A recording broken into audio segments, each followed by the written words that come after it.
The glass breaks here on RKW. Ramon Foster, Kayla Anderson, Will Bowling previewing a massive SEC matchup between Tennessee and Georgia this Saturday night in Athens. Austin, what's up? How are you?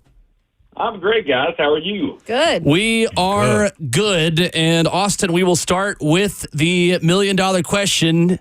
Nico Iamaleava, what's the latest in terms of his injury? Gosh. And how do you feel about him playing on Saturday? Because I'm sure you're like me and you're getting asked that question about maybe once or twice an hour from anyone who has your number and likes Tennessee.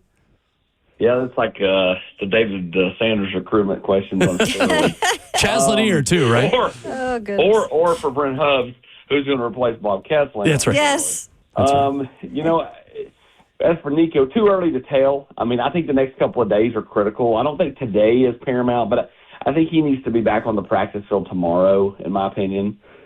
And you know, Monday is a kind of a walkthrough and meetings type day. So when Josh Heupel said, he was with us today, I believe that he was with them today. I mean, no matter kind of what's going on injury wise or whatever, a kid can be with the team on a Monday because they don't really do anything. Now today, full practice.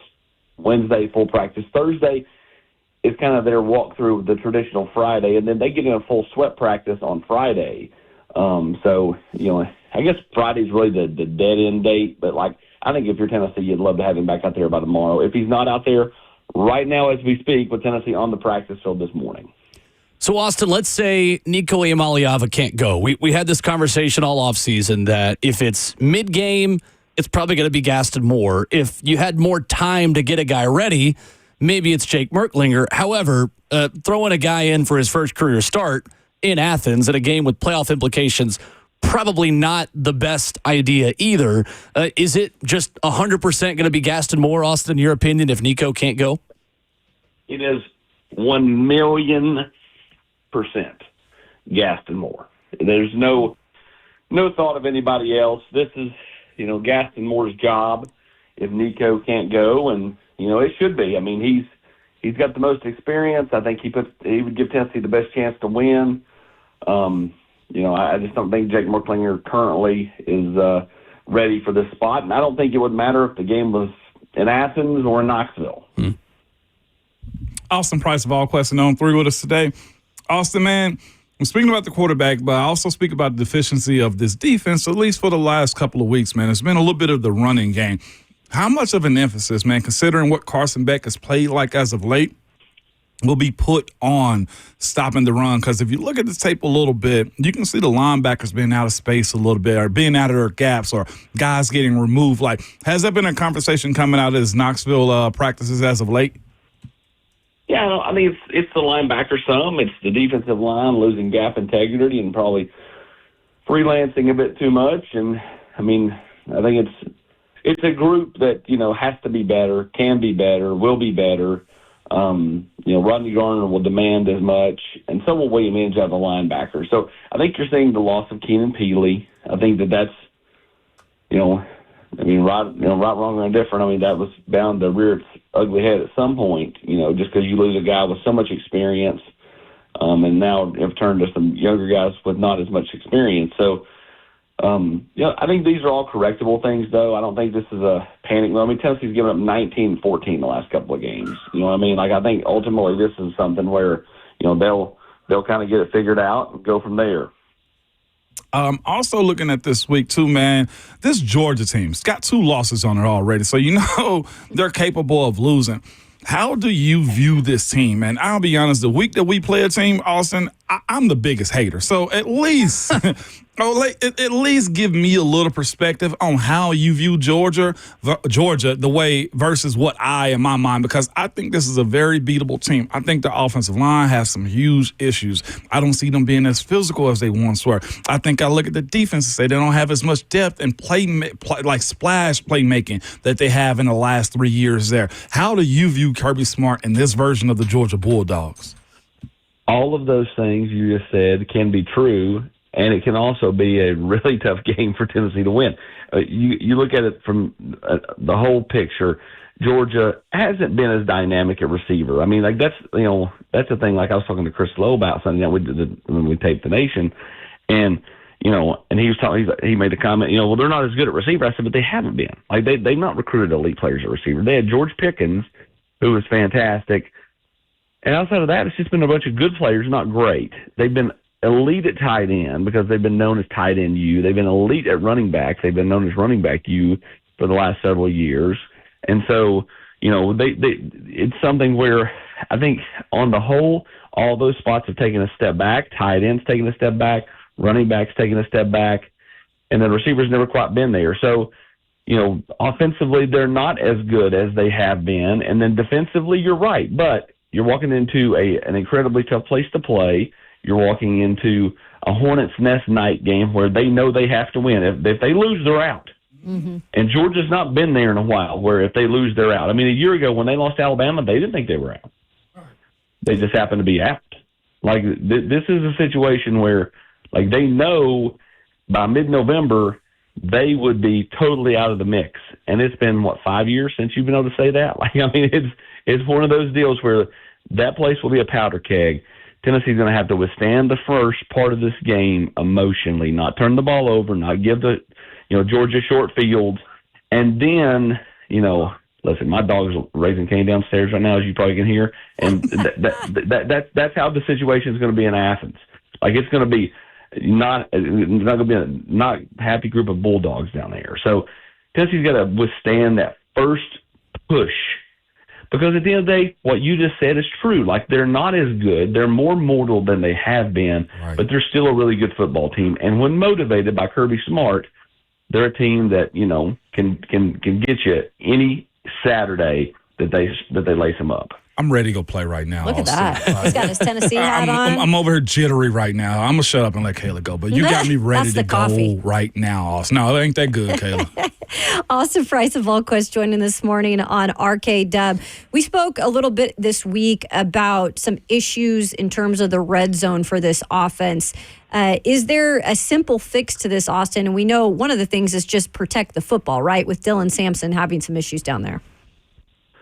Yeah, you got to protect the football. Dylan Sampson's had 3 straight games with a fumble. Like, that can't happen, And so, I mean, it's one of those things where, Tennessee's they've got to be on point. They can't afford mistakes. They're just not there, with this football team where they can turn it over, give, short fields, all that stuff, and it be okay, I think this is something where Tennessee has got to play its best game of the year in terms of efficiency.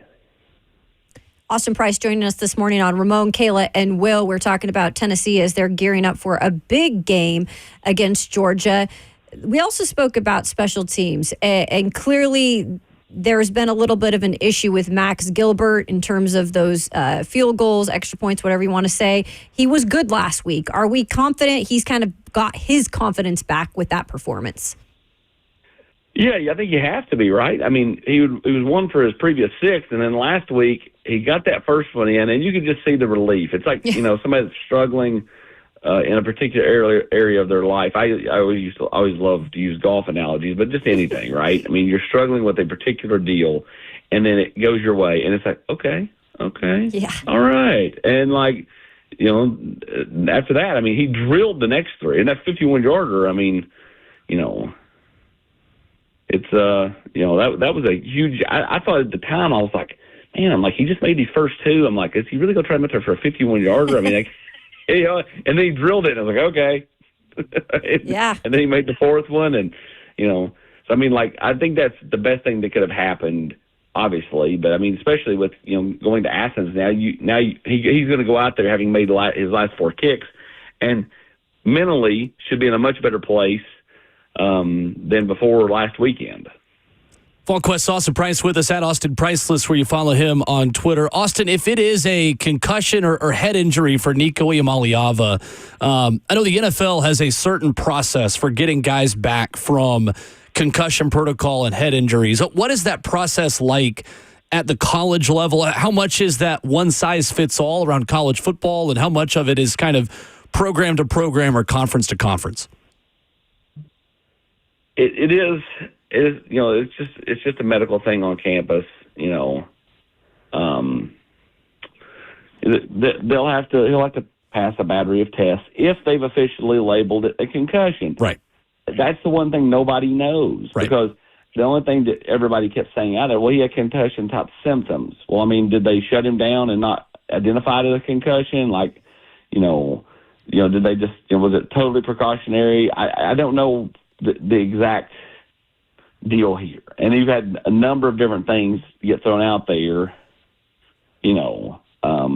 that, it was definitely a concussion. It was a mild concussion. It was a bad concussion. It's Right. like everybody's throwing different stuff up against the wall. And so, again, if it's a mild one, I think it's just a matter of just passing the battery of tests. If it's a big one, it probably is going to be tougher to overcome. And if it was just the symptom stuff, they may not even have to do the testing, because, I mean, they may not have been officially labeled a concussion, so then you don't have to get into protocol. So I don't know exactly, the procedure there between symptoms and the official diagnosis. Did they officially diagnose it as that? No one seems to want to say it, again, because of the HIPAA, because the secrecy of injuries and all that stuff. So it'll be interesting to kind of see how this plays out again. Can he make it to the practice field the next couple of days? That's something everybody's watching to see if happens. And again, it'll be super tight-lipped coming out of there about that anyway. Austin, when you look at the other injuries Tennessee had, Andre Carrick at left guard, Dante Thornton, both those guys unable to finish the entire game. How precautionary was Tennessee against Mississippi State, or how big are the issues Tennessee has with those two guys as well moving into Saturday? I think it is definitely something you have to be cognizant of. Andre did not finish last week. I mean, Tennessee's lucky to have a guy like Jackson Lampley who can swing from one side to the other and fill in. Spraggins has kind of been hampered the last few weeks. And so, we'll kind of see where things are. But, I mean, Tennessee has started to get a little bit better play out of their tackles. Cooper's toughing it out. He's as gritty and tough as ever. And, we'll see, what happens with Carrick and Spraggins. I mean, they're going to play, in my opinion. The question is how much can they give you? And, if both of them have to be out, who is going in at the other guard spot besides Lampley? I mean, I think those are all questions you have to be cognizant of. Austin, I love when you give answers the way you did on like the Nico concussion thing, because when you go opposite of what everybody else is doing, that tells me all I need to know, okay? Sometimes you just got to, like Michael Scott said, you got to listen to the pauses, okay? and that's where I am with your answer on the concussion. This is also where you were, too, all summer long, all recruiting cycle of one name, Boo Carter. He's essentially, I think, already got the check mark on freshman All-American. How close do you think he's on, like, All-American for the big boys with his play so far? Yeah, I mean, I don't think he's to that point yet, but I do think you hit the nail on the head with the freshman part of it. He's really started to get it, started to grasp it. He is playing really well. They finally gave him the reins to the punt return and, let him go. And, I mean, look at him. I mean, the guy just oozes confidence and, he just has that it factor. And I think part of it's, again, is the name is Boo, right? His real name, I think, is Orlando, but, like, it's still Boo. Like, everybody knows him as Boo. And, I think there's an aura around that. Right. Kind of like there's an aura around Squirrel. And so I think that he just carries himself with such a swagger and confidence and is, I think, ultimately really good for this defense. Austin Preitz joining us this morning. You can check out his work on VolQuest's.com. Austin, are we happy in terms of, speaking for the fans over there, with the progress maybe made in these first halves over the last couple of weeks and being able to put points up on the board? Yeah, I mean, I think so. I think that they've made some progress, to the point that, like, especially if Nico can go, that you feel like the offense, could sustain a little bit. They still have to be better in the red zone, though. Yeah. They've been a train wreck in the red zone, and some of that is, unwarranted holding penalties or false starts. And that's the big thing. You're going to go into a hostile environment. How does a guy like Lance Hurd, who's not really played any kind of crazy, intense environment road game, going to handle? And he's been really coming on. He's been fantastic the last few weeks. But, I mean, you go into those road environments, you have to avoid those false start penalties that can derail a drive. And so I think the biggest thing is Tennessee's got to find a way to finish off drives, score touchdowns, and honestly, they probably need to hit a few chunk plays on Saturday. Sure. It's probably unrealistic to think they're going to drive the field 70 and 80 yards every time. He is VolQuest's Austin Price, joining us Tuesdays here on RKW, previewing a big one between Tennessee and Georgia, a VolQuest subscription, something you certainly need in your life if you are a Tennessee fan all times of year. Austin, excellent, sir. Thank you. Appreciate you guys. Thank you. Thanks, Yes, sir. Austin. Austin Price. I would expect Nico Iamaleava then and Dante Thornton, a couple of those other guys, to be questionable on the first injury report tomorrow. Let the waiting game begin. Yeah. What's your gut? You think Nico will play? If you're I a have ball no player, idea. Yeah. If you're a ball player, you play. I honestly have no I idea. hope I ain't give away Austin's lead right there on how he feel about it. But anytime I've heard him go opposite of something, lets you know what the answers are. Like dudes who are that close to it, sometimes. Hearing them speak like that lets me know a lot. It may not have been a concussion. Maybe it was a mild one. I've had a mild one. You get over that one within like a few days as it pertains to if he's out there today, that is like the second phase of concussion recovery too, because it has to be motor skill, recovery, and see how you react to that on the back end of things. There's so much more different now with the evaluation and processing of healing a concussion than it was when I came in 09. That's true.